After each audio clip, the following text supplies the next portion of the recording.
What are we talking about? The hand TV system, and not even just that. Just talking about the drugs. So that in the last 2 months, I did research. I did just Orlando and Orange County pediatric codes. So there was 32 pediatric codes that came into Arnold Palmer in about since December till last month. So while looking at that research, what I found was that the kids are still not getting the needed pediatric drugs for it. Epi is the one that we're going to talk about the most. However, in those cases, there was 2 VTACs, and there was 1 kid that was SVT, VTAC, PEA system.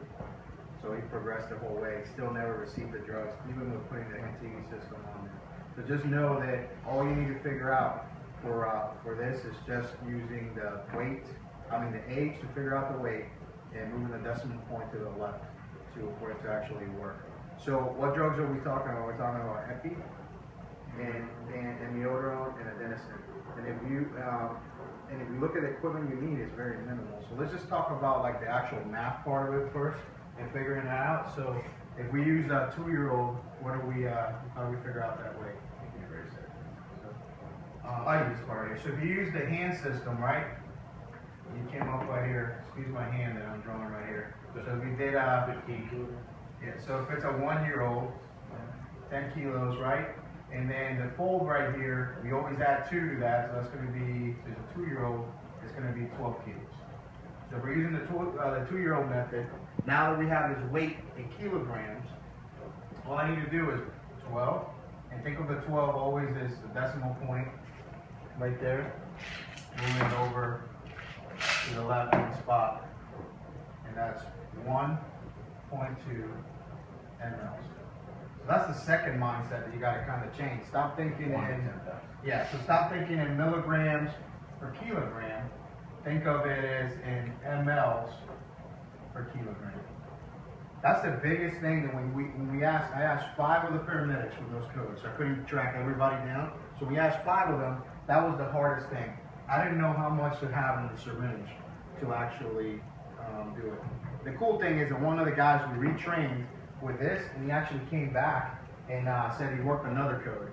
And part of the retraining was 6 minutes. That's all it took for me to show him. So once we figure out that he's just going to take the weight over the decimal point 1 spot to the left, so now the math is out of it.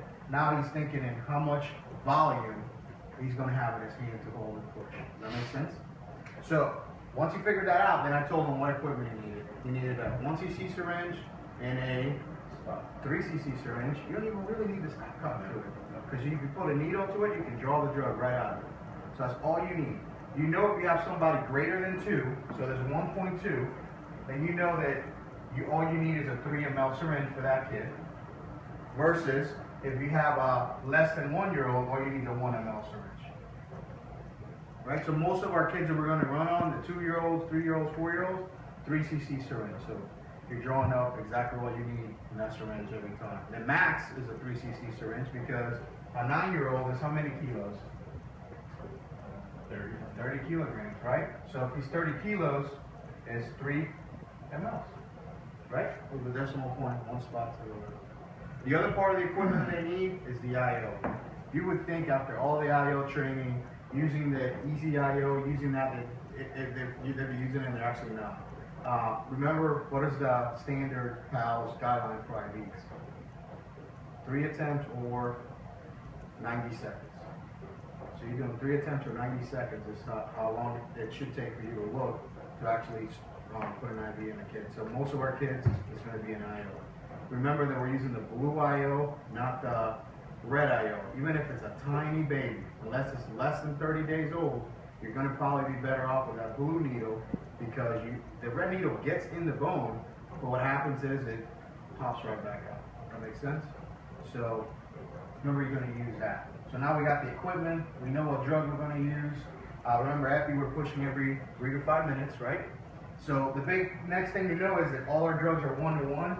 So amiodarone is 1-to-1. Epinephrine is 1-to-1. Which one is not 1-to-1? The adenosine, right? But we can make that 1-to-1 by adding. It comes 6 milligrams, 3 cc, 2 mLs. I'll say add plus 4 mLs, right? 6, right? So it's going to be a 1-to-1. solution. SVT next to asystole PEA is going to be your most common rhythm you're going to see in your kid. So for a child, SVT is greater than 180. For an infant, it is greater than 220. So most common thing you're going to see.